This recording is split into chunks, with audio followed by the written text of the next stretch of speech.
are now locked in and listening to The Issue.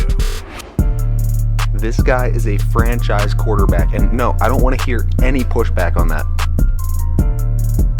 It feels like a top 10 roster to me. It feels like it can win a championship. This is The Issue. Yo, what's up? We are back. This is The Issue. It is Thursday, September 21st, and we have another episode here for you today. Now, this is one of those days where I wish we could do a three-hour show, 3.5-hour show, 4-hour show, because there is so much in the NFL that I want to get to you guys today and that we want to talk about, but we just simply can't. I mean, I feel like I could do a half hour on each team. Yeah, I mean, there was so much that went on in the league this week. A ton of storylines. Very captivating. It was a great week in the NFL. Great week, too. I won predictions this week. Feels good. Swept. So now we are tied 1-1 and 3-3 when it comes down to each pick, as that's the tiebreaker in case of a tie. But I gotta defend myself here for a second. Well, actually, not even that. I have to let my anger be known. Can Joe Burrow wake his ass up? Like, I have never seen worse play from a high-end quarterback in my entire life. Who just got paid not to make. Him and Jamar Chase look like they forgot how to play the game of football. It doesn't look good. Like they forgot how to play. And also, D'Amico Ryans, I thought you were a defensive coach. Yeah. What? Yeah, well, Are we kidding? It doesn't Are we kidding with Gardner Minshew torching you? Is this a joke? Doesn't. That's how I lose predictions. Joe Burrow decides to forget how to play football, and a defensive coach loses to Gardner Minshew. Mm-hmm. Doesn't look great at home in Houston or in Cincinnati, but one place that does look good are the bets on a budget. We went 4-1 this week, rebounding from our horrible week last week. So it feels good to get back on the right side of things there. Did we go 1-4 last week? We did go 1-4 last week. We went 4-1 this week. Complete reversal. So we'll take that. But the show plan for today, we got Tim's rant to start things off on Justin Fields. Then we will move into hits and misses to round out the first segment.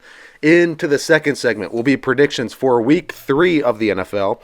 And, of course, coupled with that, Week 3 bets on a budget. And into the third segment, we will have the news and, of course, our very coveted and featured game of the week bit at the very end of the show there, rounding out the great 204th episode of The Issue for you. So, guys, thanks for listening. No matter how you are joining us today, we appreciate it, whether that is YouTube, Spotify, Apple Podcasts, Google Podcasts, iTunes, and, of course, iHeartRadio, either the website or the iHeartRadio app. You can find us anywhere. Just search The Issue.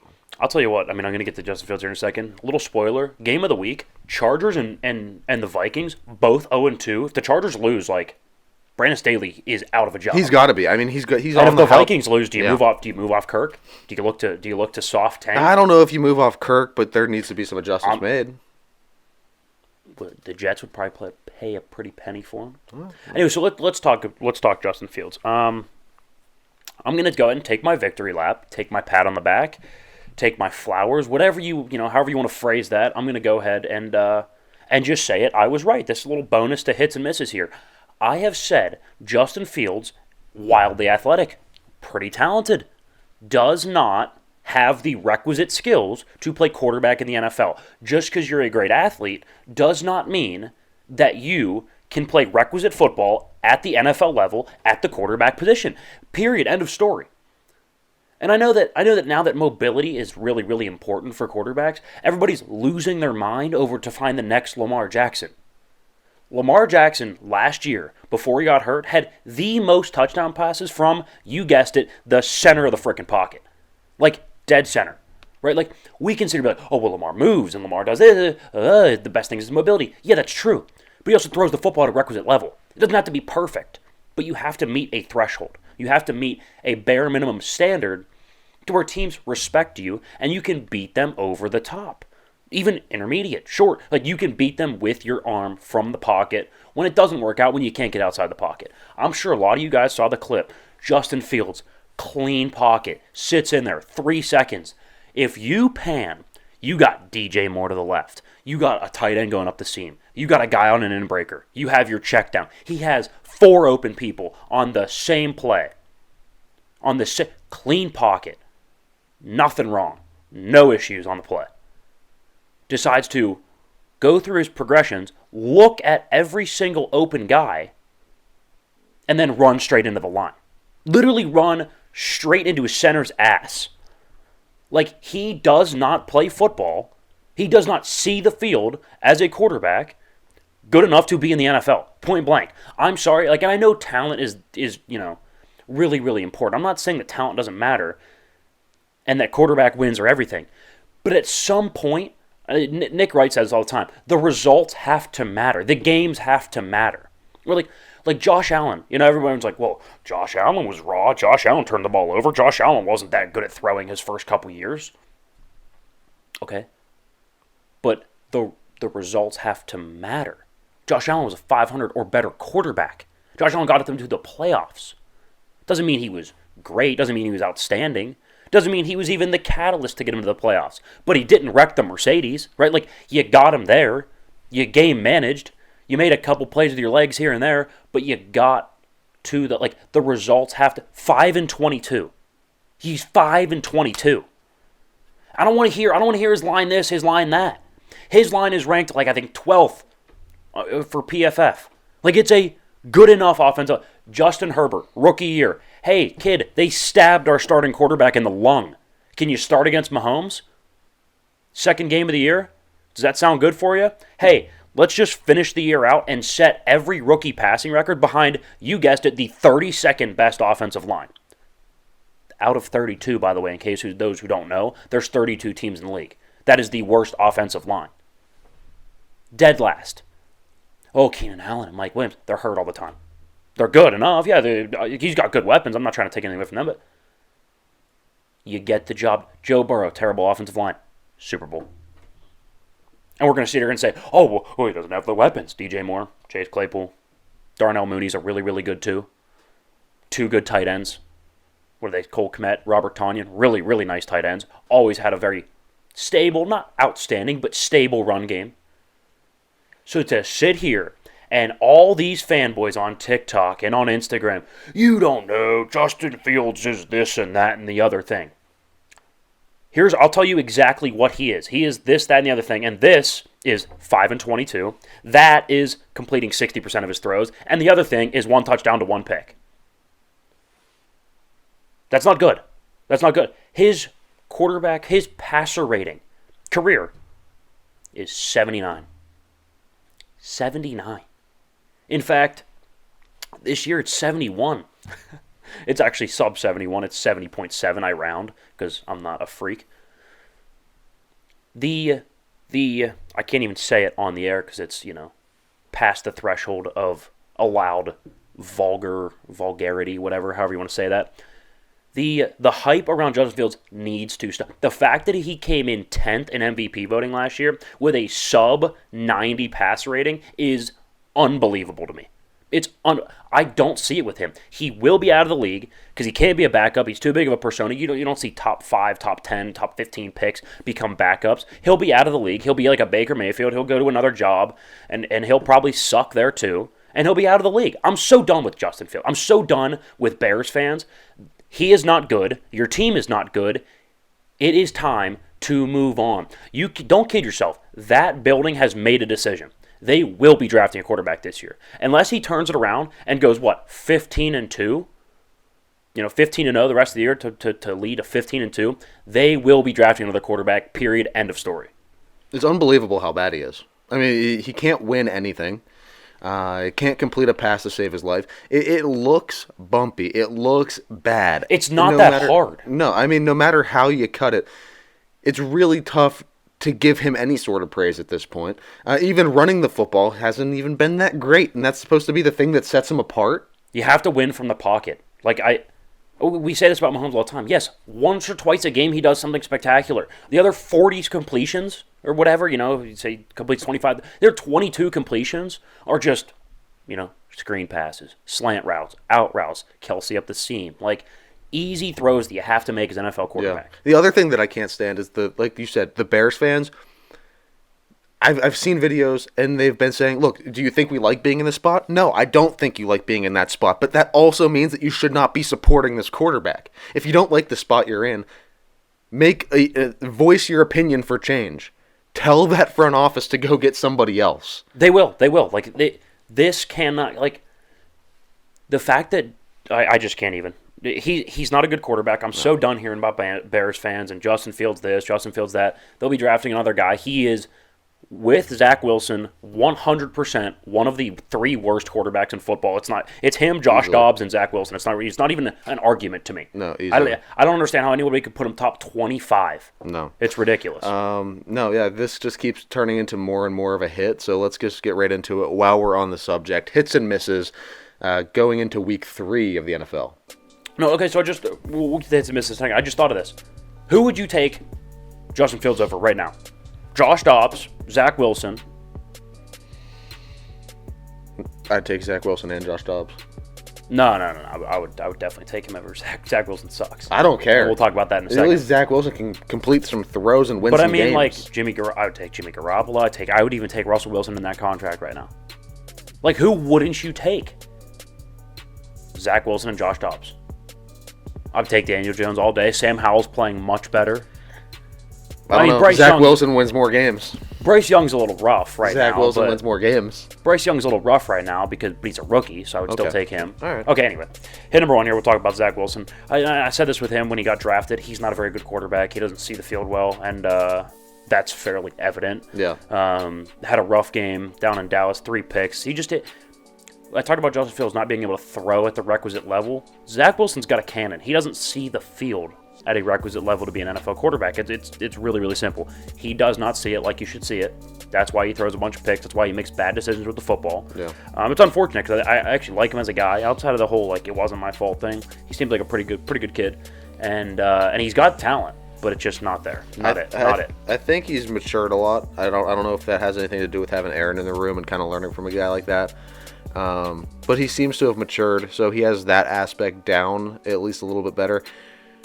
Now, I wouldn't just say he's a good quarterback by any means. I said I would take him over Justin Fields. That, to me, is a little wild. I know he wins more games, but there is...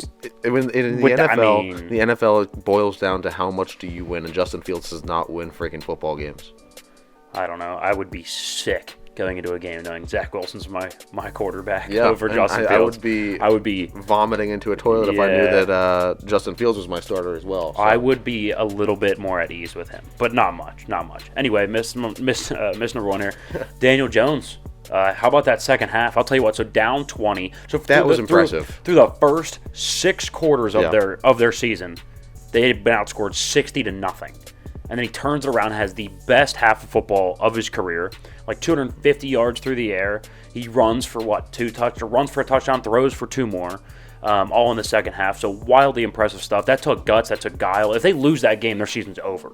It's over. Especially in the fashion that it was heading. You can't lose 40-0 to the Cowboys and then be down and on the same pace to lose by the exact same amount. To Arizona. You can't go 0-2 getting outscored 80-0. No. Right? So that effectively ends your season right there, even though it's 0-2. It's only 0-2. Like that your season's over if you lose that game. So to show up when you need it, when you have to have it, to show up in the second half like that, wildly impressive stuff. Didn't expect it from him. Still not a huge fan of him, but still, got to give him his flowers. Yeah, at the end of the day, he looked good in that spot, and those are the big spots where it's important to look very good as an NFL quarterback, especially when you're getting paid the amount that Daniel Jones is. God. Thank God they have an out after the sad part. The sad part is that comeback was needed against an Arizona team, right? Like a team that is severely less talented than you, and somebody that we think is tanking this season and really not going to play all that well. And you have to have the biggest comeback in New York Giants history to a tanking Arizona team. Let that sink in. I'll tell you what, after hearing this entire offseason, I didn't love it from Dexter Lawrence, the defensive tackle from New York, saying, I need paid this and I need paid that. Where you at, dude? Like, their defense is terrible. They did not show up at all. Their defense sucks. Yeah, they do. They made Josh Dobbs look like Josh Allen. Like, it was bad. Yeah. It was really bad. Hit number 2 here. Kind of Washington, right? We still have them as like an average to slightly below average team, if over the course of a season.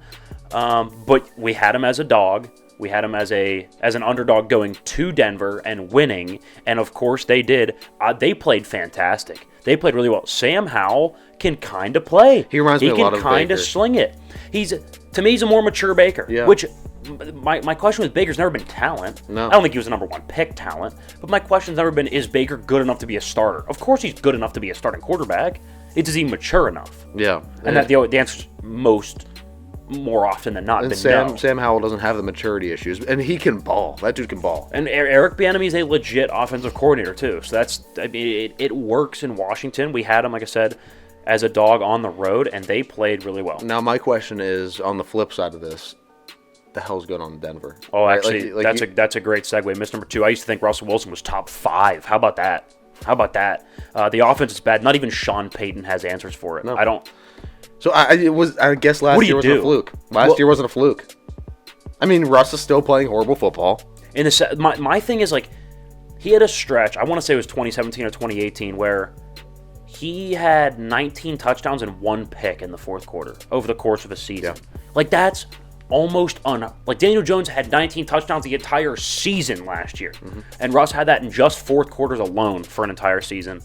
And now this year in the second half, he's completing like 60% of his throws, or under 60% of his throws, like 54% of his throws. It's wild. What do you do? He's washed up. There's nothing you can do. You need a new quarterback. If he's bad for the rest of the year, you need a new quarterback. The extension hasn't even started to kick in. Unfortunately, you're correct. Like, what do you do? I don't know. I don't know what the answers are. They are stuck. Russ isn't the guy. He's aging.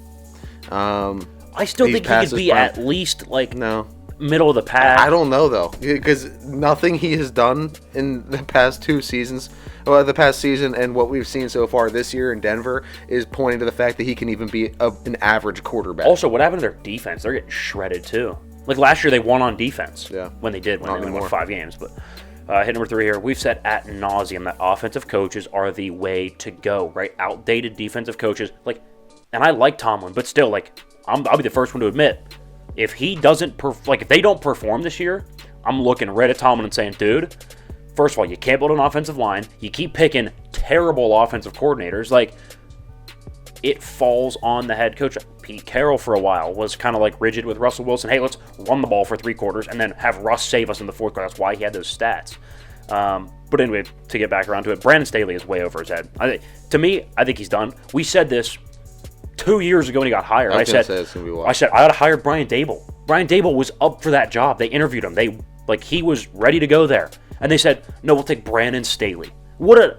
That's going to go down in history, especially depending on what Brian Daboll does. Now, he doesn't have the quarterback that Justin Herbert is, so he might not have the success, to make this a historical gaffe.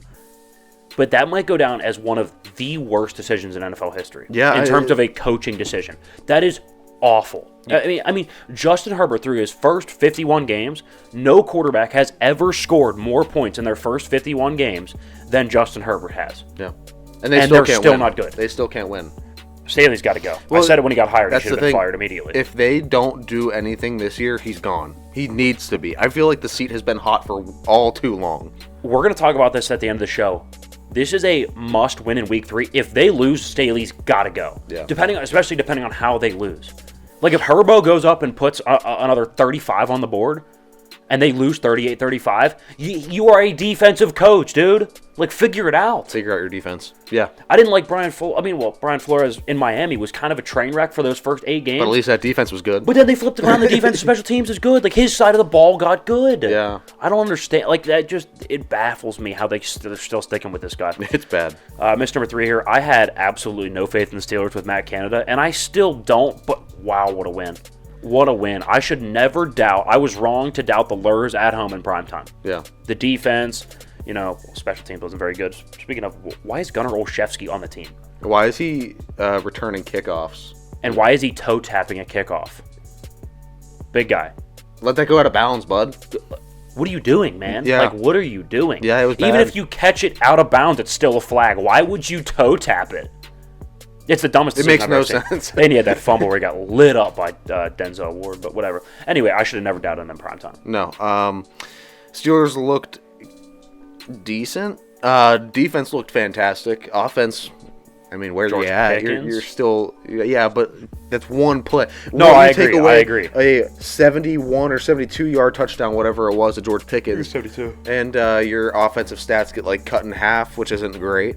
Yeah, 255 total yards. It's abysmal. Yeah, it's embarrassing. With the pieces that you have, you should be able to do more with them. I think the play calling is horrendous. I think if I see one more jet sweep, I'm going to lose my mind. And we talk about seeing the field with Justin Fields and Zach Wilson. Kenny's not seeing it well. No, he's not. That pick in the first quarter was bad. He's making some bad reads. That was really bad. He's making some really bad reads and really bad throws. He had that one throw to Calvin Austin that was about 4 yards behind him. So now we did this, wide open. We did this with Justin Fields. Who would you take Kenny Pickett over? He's a bottom 7 quarterback to me right now. I think I would take Mac Jones over him. I would take Daniel Jones. I would over 100% him. take. So I would probably take Kenny Pickett over like the 3 guys we previously named: Zach Wilson, Josh Dobbs, and Justin Fields.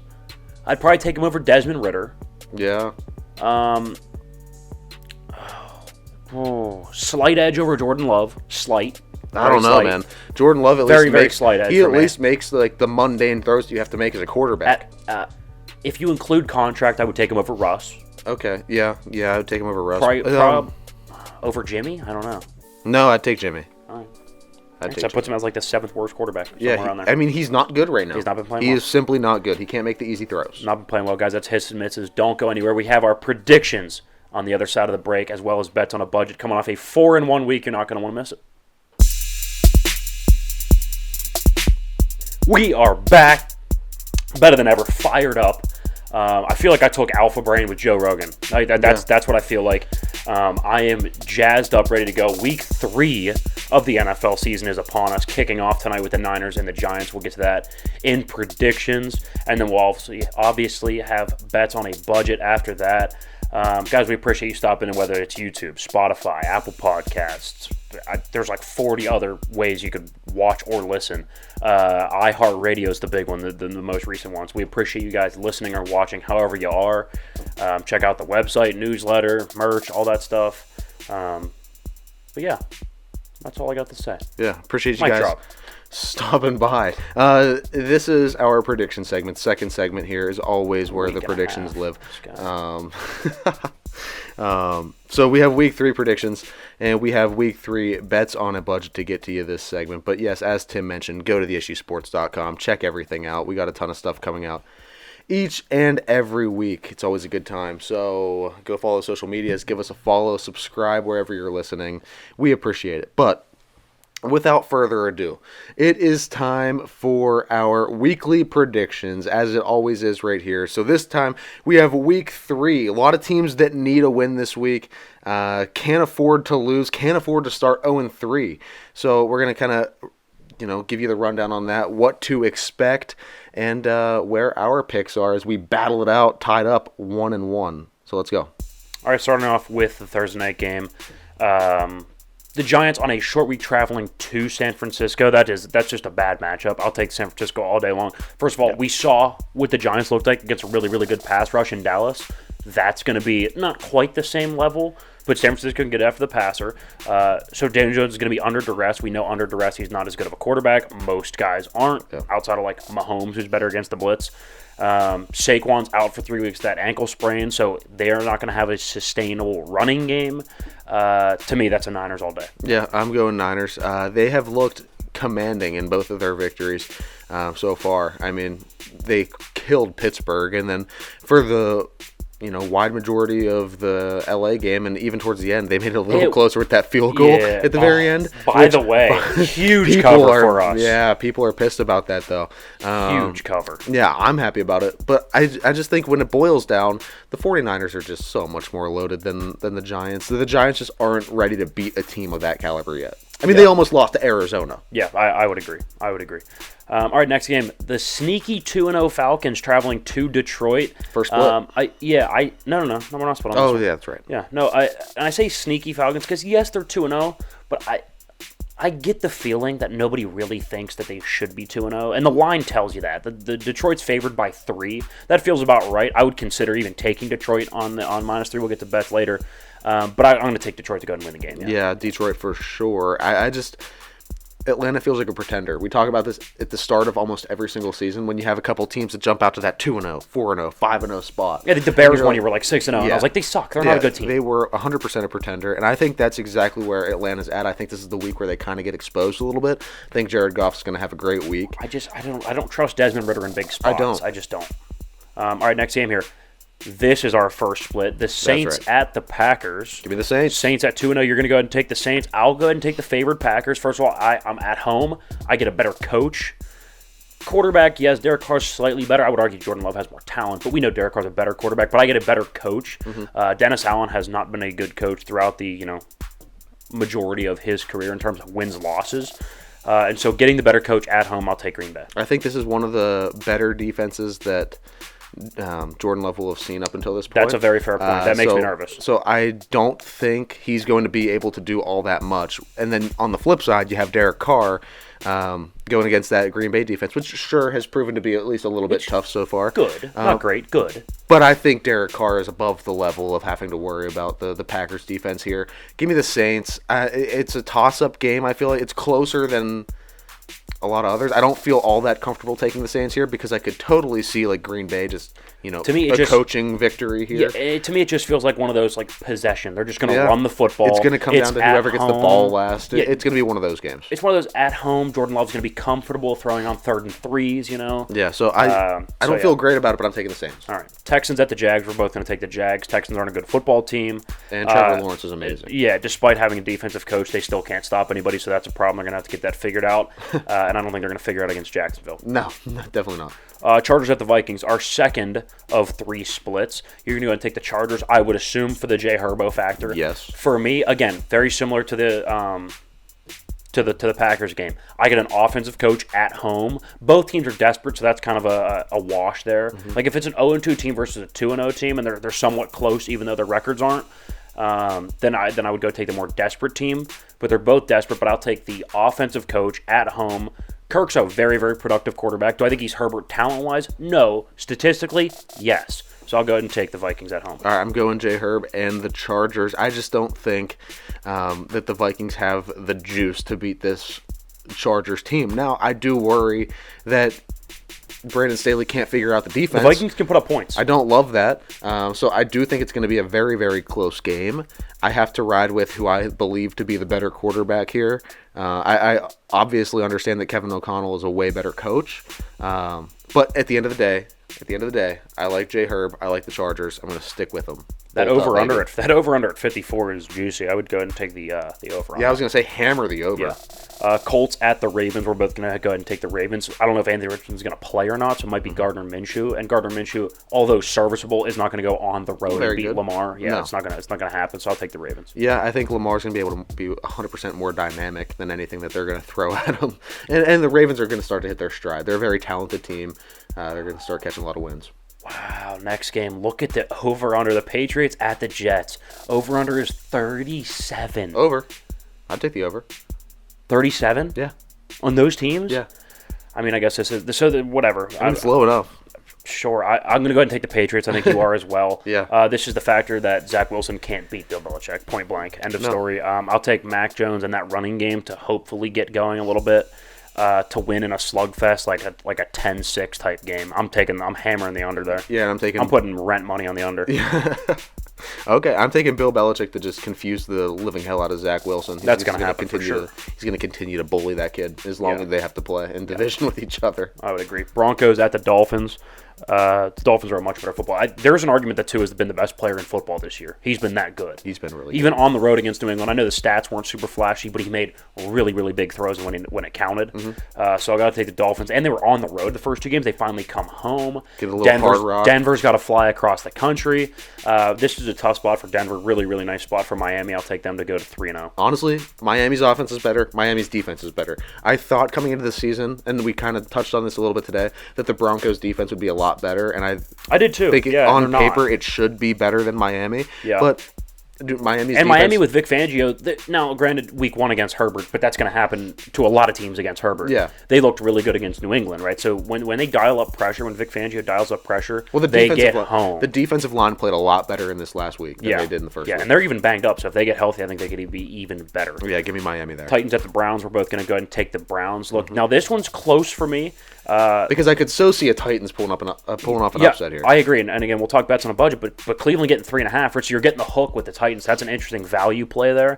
But I do think the Browns, well coached. Deshaun Watson is going to be able to make some plays. We saw the backup running back for Nick Chubb can carry the ball. They have a really nice offensive line. He did well. At home feels like, again, another one of those possession type games where we're just going to run the rock 35 times.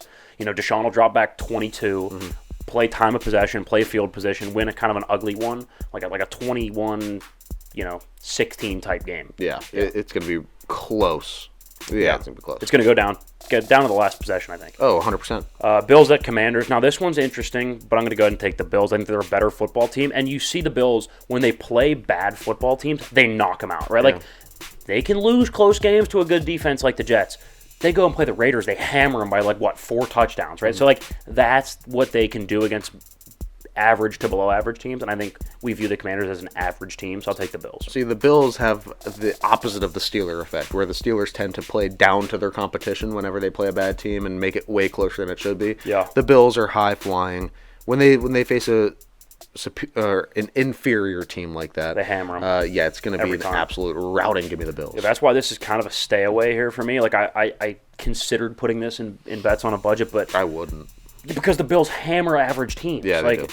If it was a normal game with a 6.5 point spread, I'd probably go ahead and bet the dog, but I just can't with the Bills being able to hammer a lot of average teams. Yeah. Panthers at the Seahawks. Seahawks at home. I'll go ahead and take the Seahawks. Loud. Pete Carroll's a defensive coach. They're going to confuse Bryce Young. Very, very active secondary in Seattle. I'll take them to win. Yeah, Seahawks for sure. There's no way that Bryce Young and company come in and beat them. No. Cowboys at Cardinals. I think this could look a lot like that 40-0 game against the Giants. I'll take the Cowboys by a landslide. Yeah, it's going to be – this is another team that I think is just going to dominate an inferior opponent this week. The Cardinals just don't have a shot. Yeah, same thing with the Chiefs and Bears. I think the Chiefs win by 4 touchdowns. I think the Bears are terrible. I think Justin Fields is awful. And that Chiefs defense is no joke. They've let up 2 touchdowns all year, so that's really, really good. They can play now that they have Chris Jones back. That's a very good defense. I don't think the Bears they might score 10 points. I think that's being generous. 10 points is generous for the Bears. And I do think the Chiefs offense breaks out a little bit. To me, that's like a 31-10 game. Yeah, this is almost going to be like an OTA for the Chiefs, I feel like, where it's just like, hey, look, we haven't looked all that great this season, where a lot of our pieces are kind of unproven. Yeah. Let's go out against a really bad team and just run an offensive practice the entire time. Couldn't agree more. Sunday night game and our third of 3 splits. Steelers at the Raiders. I'm going to go ahead and take the home Raiders. First of all, I would say the better quarterback with Jimmy Garoppolo. I get an offensive coach with Josh McDaniels. I get Devontae Adams. I get a better offensive line. I get a more stable run game with Josh Jacobs. Defense, I can see the Steelers definitely have an advantage on the defensive side. But I'll take the better offense, the better coaching staff at home with the Raiders. Let me give my piece here. I think the Steelers' defense is going to be the only reason for the win of this game, as it was this last week. Yeah. They really lean on their defense, and look, if you're going to lean on something you do really well. I think they have a top 3 defense in the league. It's really not even that close. Obviously, the secondary could use a little bit of improvement for sure, but at the end of the day, you get a crazy pass rush. So Jimmy Garoppolo is going to have 0 time to analyze and throw back there. They haven't seen anything like that yet this year. And then offensively, at least you showed flashes of starting to get the ball to together. George Pickens. Get the ball to him 7-8 times a game. He should have 14 targets. As we mentioned last week, this is one of those games where you feed your star. You put the ball in your playmakers' hands and let them do what they do. If you do that with George Pickens, you should be fine. Now, Kenny Pickett should be doing accuracy drills all week. I don't want you missing any wide open receivers, but at the end of the day, I think the Steelers will go in, battle this one out, and take it out of Vegas' hands. We'll see. Eagles at the Bucs. We're going to both go ahead and take the Eagles. I think they're a better team, top to bottom. That's pretty simple. Yeah, Eagles. Yeah. Rams at the Bengals. Look, Joe Burrow has to rebound at some point. I think prime time at home versus a Rams defense who's kind of young, not super impressive, I'll go ahead and take the Bengals. Yeah, they have to turn it around, right? Like, he's getting paid so much money now. Like, you just signed that extension. You have to. You have to win. And I think Joe Burrow's feeling that pressure. It was evident in that post-game presser. Yeah, so, they're going to come out this week with a vengeance looking for a win. I got the Bengals. I agree. So I got the Raiders, you got the Steelers, I got the Vikings, you got the Chargers, and I have the Packers, and you have the Saints. Perfect. Well, guys, we alluded to it while we were doing the predictions there. It's that time where we kind of boil it down. We give you the 5 best bets of the week for your money. It's a little segment we call Bets on a Budget. Week 3. Here we go. All right, bet number 1 here. It's going to be the week of big favorites, and we're going to start it off with San Francisco minus 10.5 against New York. Again, really tough spot for New York. You're not going to have Saquon Barkley, who sprained his ankle, so he's out for 3 weeks. You got to go on the road. And granted, short week for both teams, but short week for the Giants, who just played a pretty physical comeback, heroic game, right? You could have an emotional lapse. I mean, San Francisco is so good. Is this like a 3-touchdown type game? I think so. It's going to be... I think it has the chance to get ugly quick. This has blowout potential written all over it. Yeah, I think 10.5 is honestly kind of low. It's kind of low. Honestly, the 49ers are going to absolutely dismember the Giants here. I don't see it being close whatsoever, and that offense is not going to be able to keep pace with all the offensive weapons that the 49ers have. And we talked about this during predictions. Where did the Giants' defense go? They're absolutely terrible. I mean, they're awful. They made Josh Dobbs look like a 100% pay him $50 million a year guy. Yeah, San Francisco is going to be able to do whatever they want on offense. So it's bad. It's going to get out of hand really quick. They got to figure that out. Wink Martindale is going to be looking for a job if he can't figure out that defense soon. New England minus 3 against the Jets. First of all, this is just a purely bet against Zach Wilson game. I think it's going to be low scoring. I do think it's close. But I think I predict, 10-6? I think that feels about right. So that would give New England minus 3, enough to cover the spread. So I'll take New England minus 3. I just think they're at least a touchdown better when Zach Wilson's playing. Let's not forget that Bill Belichick just lost a divisional game this last week and was not very happy about it. Now, historically, Bill is great on bouncing back and coming back after a loss like that to another divisional opponent that has just gotten significantly weaker since week 1. I think this is the Patriots game here. I think it's going to be a big coaching victory, but also at the same time, I just don't see the Jets being able to get anything going on offense in the first place. And then on top of that, you have a Bill Belichick coached defense, which is going to be horrendous to play against with a really bad quarterback in Zach Wilson. Right. All right, one of 2 dogs on the board here. Tennessee plus 3.5 at Cleveland. I do think Cleveland wins, but I think it's by a field goal. I think it's going to be a last possession type game. 22-19, something kind of weird.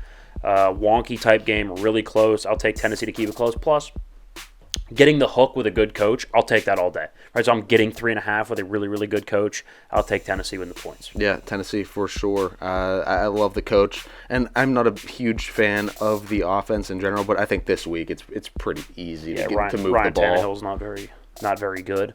It's going to be fairly low scoring. I think there's going to be a lot of turnovers. I think actually there's going to be a lot of ball movement. I think it's going to be played between the 20s, right? People are going to be able to move the ball. I think there's going to be a lot of turnovers. Keep it low scoring, and in a low scoring game, usually you take the dog, especially if you're getting the hook. Yeah, 100%. Kansas City, again, we talked about big favorites. Kansas City's favored by 13 against Chicago. You guys know that I don't like Chicago. I think they're terrible. I don't like their coach. I don't like their quarterback. I don't like their fans. I hate Chicago in general.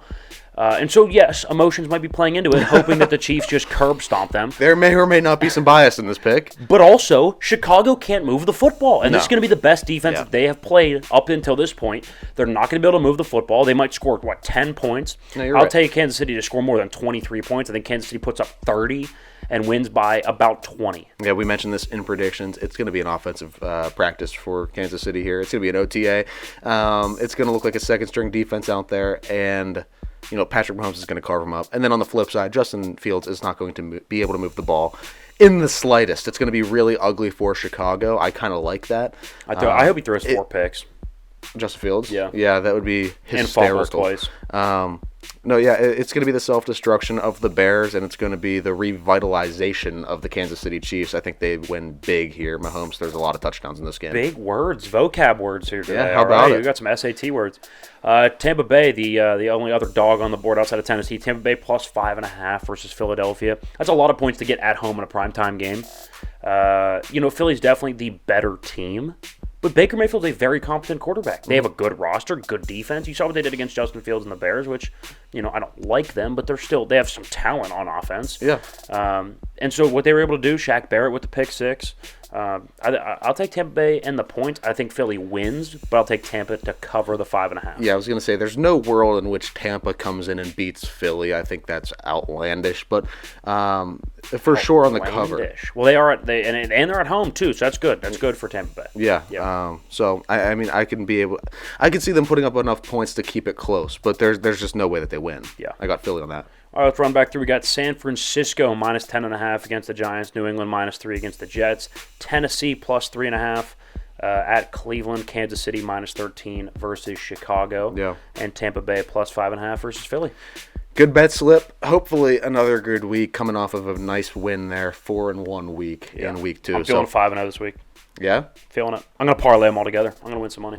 Absolutely. You know what we should start doing? We should start putting, figuring out the odds of a parlay there, kind of toss it to a bet slip, and then figure out how much you'd win just off a $10 bet. Nice little bet on a budget. We could do that, yeah. Do that next time. Give the people a nice little thing to kind of think about and consider as they make their bets on their favorite app for the week. Yeah. But, guys, that's all we have for the second segment. We will be back, and when we are, we have news to bring to you to start things off. And then, of course, the game of the week sitting down there at the very bottom of the episode, but one of the best segments, so make sure you stick around for it. Here we go, third segment of the issue. We got a good one here. We got the news to bring to you, and then we have our game of the week at the end of the segment. A must-win game for both teams. It's going to be the Chargers and the Vikings get the game of the week slot. Both of them need to win desperately, and that is not really all that debatable.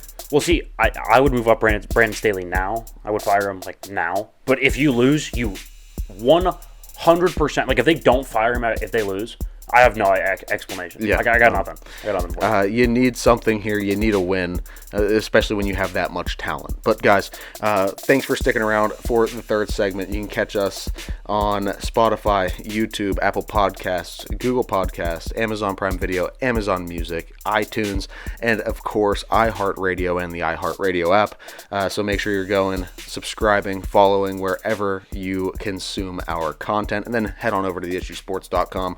Sign up for that newsletter. It's awesome. Comes out every single Wednesday. It's right there on the homepage. All you got to do is type your email in and click sign up, and then accept it when it comes over to the inbox, and you will receive the newsletter every single Wednesday before the show. Get all the inside information. But, guys, as I mentioned, first we got to start with the news here today. A lot of stories going around. We had to really condense it down. We brought you the best of what we have. So we have an NFL story. We have 2 college football stories. Let's get going. Okay. Let's start the NFL story. Kind of unfortunate news. Cleveland, many of you saw Nick Chubb, for lack of a better term, basically snap his leg in half. It was gruesome, for sure. Probably tore basically every ligament in his knee. Tough sight. He'll be out for, obviously, the season. I would imagine well into the offseason. Next year, the start of the next season is probably in doubt for Chubb. That's going to be a lot of surgeries and a long recovery ahead. It got me thinking, although Teddy Bridgewater's was a non-contact injury, the amount of ligaments that Teddy Bridgewater tore, he was never the same. Mm-hmm. When he was in Minnesota, Teddy Bridgewater was a franchise quarterback in Minnesota. And the one thing you have to remember is he's a quarterback, right? He's not moving as much as Chubb is. Right. He was a franchise quarterback, takes that knee injury, has to have 40 surgeries, almost loses his leg, Alex Smith style. Yeah, so it's actually almost more similar to Alex Smith. People aren't the same after such an insane injury, right? Just tearing your ACL is one thing. That is an injury that's career-altering. Yeah, it's a tragic. I hope that he comes back and is mostly what he's been, because he's been fantastic, fun to watch. Even though he's a Brown and we're Steelers fans, you still hate to see it. You still like to watch him play. Tough for everybody, man. Tough for Chubb, the whole Browns team. Yeah. The thing that I saw was doctors were concerned that maybe he ruptured some arteries in his leg as well, and that's a big thing. So they were going to make sure he wasn't like bleeding out internally right there, because that's where you lose a limb. Like that's where that can come into play. So I hoping the best for him and his recovery, but this is one of those things where I saw it, and the first thing I thought was not, oh, he's out for the season. The first thing I thought was, oh, that's the career. Yeah, that's. Right? We hope it's not. I really hope it's not. But just based on the trend and how bad that injury was, that is a career-ending type injury. It's certainly a career-altering. We'll see. Well, he's a running back. Yeah, that's tough. Story number 2 here: Colorado took double overtime to beat Colorado State. They were actually down most of the way through the game. They were down 21-17. Yeah. So do you think rivalry games like that? Rivalry games are generally closer. I think Colorado's a much better team than Colorado State. But a rivalry game, it can be close. I gotta say though, a couple takeaways. That Shedeur Sanders can sling it. Yeah, he can. He can freaking play. Off script, on script, outside the numbers throws, over the middle throws, across his body, on the run, doesn't matter. He can sling it. Yeah. Travis Hunter, though, the standout wide receiver and DB, got hit on kind of that dirty hit. Did you see that? Yeah, I did. Dirty hit by the safety, was something Blackburn or whatever. Didn't like it at all. I mean, it is football, I get it, but it didn't like it at all. Lacerated liver, going to be out for 4 weeks. That's tough. Yeah, that's tough. And they have Oregon this week, and then they go, I think, to USC, or maybe USC at home. Actually, yeah. So they go to Oregon, then they get USC at home. So those are 2 games. Those are 2 games where you need them if you even want a chance. Yeah. I don't see them winning those. Look, I congratulations on everything you've been able to do this season, Dion. It's been fantastic. But at the end of the day, wildly entertaining. I still don't think they're ready to compete against those big Pac-12 teams. I don't even think Utah. I think Utah would beat them too. Yeah, I think Utah would beat and they have Utah coming up. So you still have to play Utah. You still have to play USC. They have a stretch. You still have to play Oregon. I think it might be in a row. It's it's either in a row or they have 1 or 2 games in between. No. But it's Oregon, USC, maybe a break, and then it's Utah, Washington. Yeah. Bro. Yeah. I mean, you might be able to beat Washington. I think that's probably the easiest one, but out of those 4, but even then, Washington's that's a top 12 roster. I could really see them going 0-4 in those next 4. Let's put it this way. So the top 6 teams in the Pac-12, you're looking at Oregon, USC, Oregon State, Utah, Washington, UCLA. I think Washington State is actually higher than UCLA, but then UCLA, so top 7. I don't think they're better than any. I think they would lose to any of those top 7. Yeah. And they'd probably lose to all of them. It would be. They might be able to steal one, but out of that, because crazy things happen in college football. Yeah. But at the end of the day, he's been able to do great things. Not this season. This is not the season you're competing for a chip. They just don't have it in the trenches. That's going to be the problem against a USC, who they're not even that good in the trenches, but they're going to be a lot better. Yeah. Story number 3 here, staying in college football. Pitt loses to West Virginia in the backyard brawl 17-6. Abysmal quarterback play. I am going to go on a little bit of a rant here. It's going to hurt me to say it, to rip my guy like this. Phil obviously graduating from Pine Ridgeland, that's a high school, Western Pennsylvania. For those who don't know, we also did a year behind Phil, so we got to see him be spectacular in high school, both on the basketball court and on the football field. From all accounts, seems like a pretty good guy. In terms of high school, I know he always did charity stuff and all that, but whatever.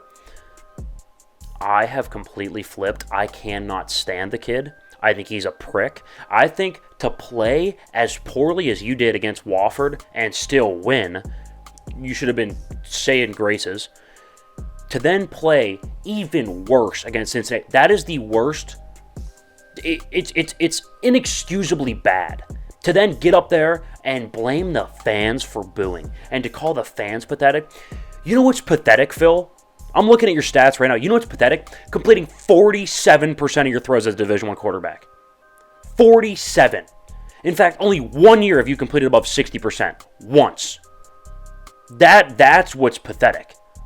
Not some fans booing you because you sucked. They should have booed you. They 100% should have booed you. Completing under 50% of your throws is inexcusable. 4 touchdowns of 3 picks? Wake up. Wake up. It's ridiculous. I am so sick and tired of watching him play football. If they don't switch to Christian VA or VO or whatever, then I will lose my mind. I won't watch. And ask yourself this. If you're seriously a Pitt fan or a college football fan and you follow Pitt and follow the ACC, who are they going to beat in the ACC? Maybe Virginia Tech. They're pretty bad. I don't know if they play Wake Forest, but maybe Wake Forest. Actually, I don't think they do. They play Louisville coming up. Louisville's probably going to beat them. Ask yourself this. How many games are they winning if Phil's the quarterback? And if Pat Narduzzi, who his wins have gone down each year for the last 3 years, if you stick with Phil Dracovic and win 4 games, you have to be fired.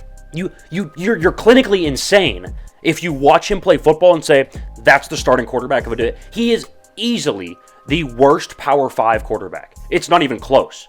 Like, it's not even remotely a discussion. He is 100% the worst quarterback in the Power 5. And so if you stick with him without making a switch and you win 4 games, to me as an AD, you're gone.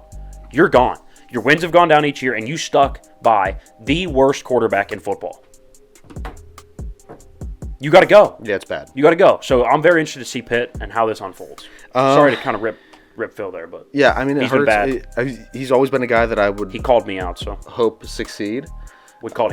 I'm a fan, so he called me a fan. Okay, so, yeah. And I was booing. Were you booing? I was booing. Okay, I was wondering if you were in that group. I was booing. So we've talked about it. We've bounced the idea around. When do you stick with him till? You argued. Immediately pulled him. Yeah, you argued to pull him before this UNC game. Apparently, he will start the UNC game on Saturday. They have no chance. They have no chance. And then after that, they have a bye. Oh, no, they play Virginia Tech, and then they have a bye.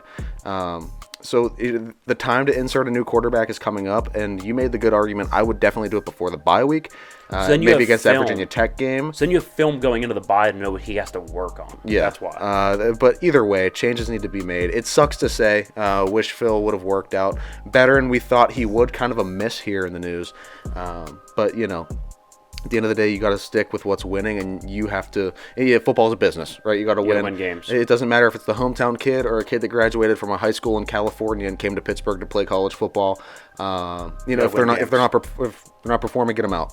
Right? It's that simple. Couldn't agree more. But guys, that was the news. Those 3 stories rounded out for this week. So some good stories for sure. Got a little bit heated there. Felt good. Got the blood pressure up. Yeah. Never a bad thing. But now it's time for one of our favorite segments here, at least, you know, recently. I'm a fan. We started at week 1, have gotten great feedback from everybody that listens or watches. Week 1 and week 2 have been a success. So let's try it out in week 3. Here we go. This is the game of the week, the Chargers and the Vikings. Let's go. Okay, so Chargers and Vikings. Obviously, it's a must-win game for both teams, and it's kind of crazy. This is probably the earliest must-win game I've seen. It's only week 3, so in theory, it's obviously not a mathematically eliminated type must-win game. But if you start 0-3, first of all, 0-2, you're already behind the odds to make the playoffs. 0-3, you're screwed in terms of I think it's probably 7% of teams end up going on to make the playoffs. It's just some wildly low percentage. So it's obviously a must-win game, and on both sides. So Minnesota, right? If they lose the game, right? So let's go on both sides here. If Minnesota loses the game, you have to seriously ask yourself, is it time to reboot this thing with a new quarterback? And so the reason I say that is because there's teams out there that would be willing to move off their quarterback or basically replace their bad quarterback with Kirk Cousins. For example, the New York Jets, right? They have too talented of a roster to watch Zach Wilson for the next, 14 games? You're going to pull your hair out. You can't go watch Zach Wilson for the next 16 games. You can't do it. Yeah. Right? And so you have to seriously ask yourself, if they're going to give me a first-round pick, should I move off Kirk Cousins, go to a young quarterback? I'll have 2 first-round picks. So you can get a young quarterback and go get him another receiver. Go get him a DB so he doesn't win shootouts, right? Go get him an edge rusher so you can get after the quarterback, right?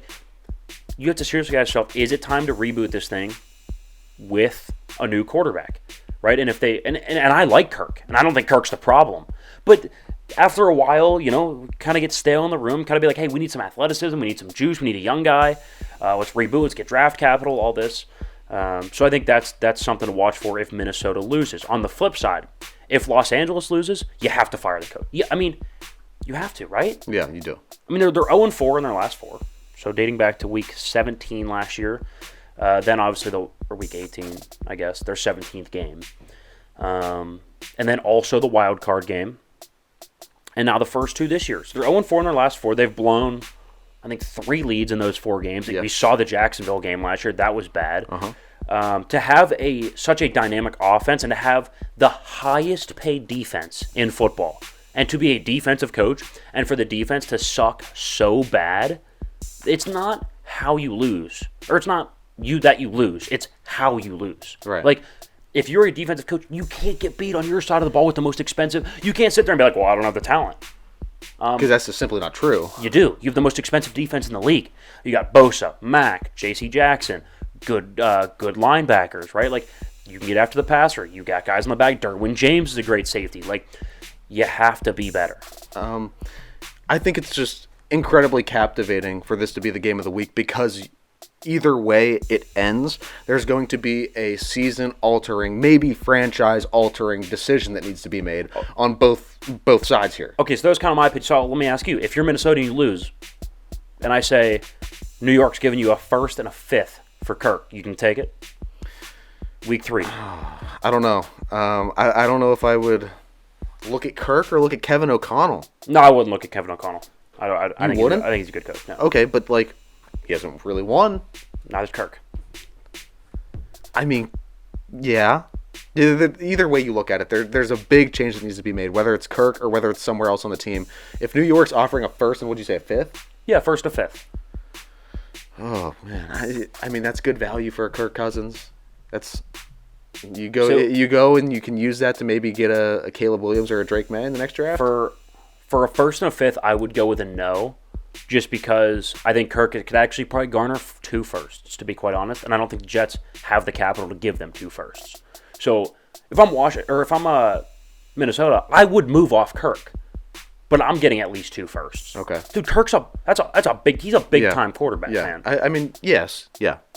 He's a big-time 100 passer rating guy. He deserves a lot. He's on pace for 51 touchdowns this year, people. And people think he's the problem. I'm not saying he is. I'm saying people view him as the problem, and Minnesota might want to reboot this thing. I think the quicker team that would want to make a decision, though, is Los Angeles. Okay, so if they lose, do you fire Brandon Staley? Absolutely. Okay, I would have fired Brandon. So we're on the same page. I mean, I don't like him. He has taken so many uncalculated risks on 4th down. That was his big. That was his thing last year. That was his thing last year. Yeah, last early year, in the before, career. yeah. Both actually.